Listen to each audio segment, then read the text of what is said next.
আসসালামু আলাইকুম। আবারও আমাদের আম বাগানগুলো স্প্রে করার জন্য আজকে চলে আসলাম আম বাগানে। মূলত আমরা কি জন্য এই রকম আম বাগানে বীজ দিয়ে থাকি অর্থাৎ স্প্রে করে থাকি সেই বিষয়গুলো নিয়ে আজকের এই ভিডিওতে আলোচনা করার চেষ্টা করব ইনশাআল্লাহ। আমরা যে বাগানগুলোতে স্প্রে করে থাকি মূলত আমাদের নিজেদের বাগানেই কিন্তু এই স্প্রেগুলো করে থাকি। এখন আসি কেন এই স্প্রেগুলো প্রয়োজন হয়। মূলত আমাদের বাগানগুলোতে কীট পতঙ্গে ভরে ওঠে, অর্থাৎ কীট পতঙ্গগুলো আমাদের আমগুলো আছে, মোলগুলো আছে, যে মুকুলগুলো রয়েছে সেগুলোও ক্ষতি করে থাকে। তাই জন্য আমরা যেটা করি, আমরা প্রথমত যে কাজটা করি আমাদের সেগুলোকে সুরক্ষা অর্থাৎ আমাদের মুকুলগুলো যাতে করে ভালো থাকে, পোকামাকড়ে যেন নষ্ট করতে না পারে, সেই জন্য আমরা যেটা করে থাকি এই স্প্রের মাধ্যমে সেগুলো নিধন করে থাকি। এটা হচ্ছে কীটনাশক নিধন করার জন্য স্প্রেটা আমরা করে থাকি। আসলে এখানে অনেকে প্রশ্ন করতে পারেন এই সম্বন্ধগুলো অর্থাৎ এই বিষয়গুলো কিন্তু আমরা অনেকে জানি। মূলত এই বিষয়গুলো সম্বন্ধে যারা জানেন না তাদের জন্য এই ভিডিওটি।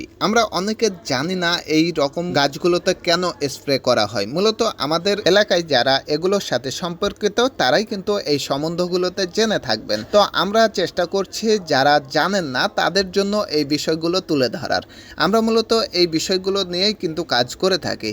যারা জানেন না তারা কিন্তু এই ভিডিওগুলো দেখে অনেক সময় উপকৃত অর্থাৎ সেগুলো থেকে শিক্ষা নিতে পারেন। তো আমরা অনেক সময় কিন্তু সামান্য সহজ বিষয়গুলো কিন্তু আমরা বুঝতে পারি না বা জানতে পারি না। যখন সেটা কারো মাধ্যম দিয়ে জানার চেষ্টা করি অর্থাৎ জানতে পারি তখন কিন্তু আমাদের কাছে অনেক সহজ লাগে। তো যাই হোক, আমরা চেষ্টা করি আপনাদের ভালো কিছু দেওয়ার জন্য। যারা বেসিক লেভেলে আছেন অর্থাৎ যারা কিছু এগুলো সম্বন্ধে তেমন একটা ধারণা নেই তাদের জন্য মূলত এই ভিডিওটি। যাই হোক, আমরা আমাদের আমের মুকুলগুলোতে খুব সুন্দরভাবে স্প্রে করার চেষ্টা করব। এখানে দেখতে পাচ্ছেন আমাদের আমগুলো কিভাবে স্প্রে করব সেই সম্পর্কেই কিন্তু আমি এই ভিডিওটি বানানোর চেষ্টা করছি। তো যাই হোক, আশা করি বিষয়টি বুঝতে পেরেছেন। আমরা আমাদের পশু পাখির পাশাপাশি যে কৃষি কাজগুলো আমরা করে থাকি সেইগুলো আপনাদের সাথে শেয়ার করার চেষ্টা করি।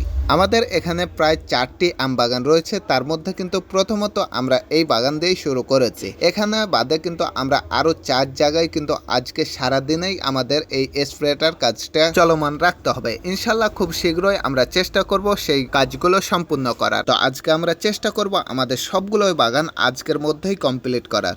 তো যাই হোক, আমাদের কিছু বাগান কিন্তু কমপ্লিট অলরেডি হয়ে গেছে। তো আমাদের আর কিছু 2-1টা বাগান রয়েছে, সেটা কিন্তু কমপ্লিট করে নিব ইনশাল্লাহ। তো দেখতে পাচ্ছেন আমাদের এই কার্যক্রমগুলো আপনাদের সাথে শেয়ার করে থাকি। আপনাদের মধ্য থেকে অনেকে জানতে চেয়েছেন আমরা কি জন্য এগুলো ব্যবহার করি আর এটি থেকে আমাদের কি উপকার হয়, সেই বিষয়গুলো আপনারা অনেকে জানতে চেয়েছেন। তাই জন্য আমরা চেষ্টা করেছি আপনাদের সুন্দর একটা ধারণা দেওয়ার জন্য। আসলে সবার কিন্তু সব সময় সব জিনিস প্রয়োজন হয় না। মূলত আমরা চেষ্টা করেছি যাদের প্রয়োজন তারাই কিন্তু এই ভিডিওগুলো থেকে শিক্ষা নিতে পারেন। অর্থাৎ আপনারা যারা জানেন না এই বিষয়গুলো, সেই বিষয়গুলো আমি তুলে ধরার চেষ্টা করি যাতে করে এগুলো থেকে কিন্তু আপনারা কিছু জানতে পারেন। তো সকলে সুস্থ থাকবেন, ভালো থাকবেন, আমাদের জন্য সকলে দোয়া করবেন। আল্লাহ তাআলা আপনাদের সকলকে ভালো রাখুন। আসসালামু আলাইকুম ওয়া রাহমাতুল্লাহি ওয়া বারাকাতুহু।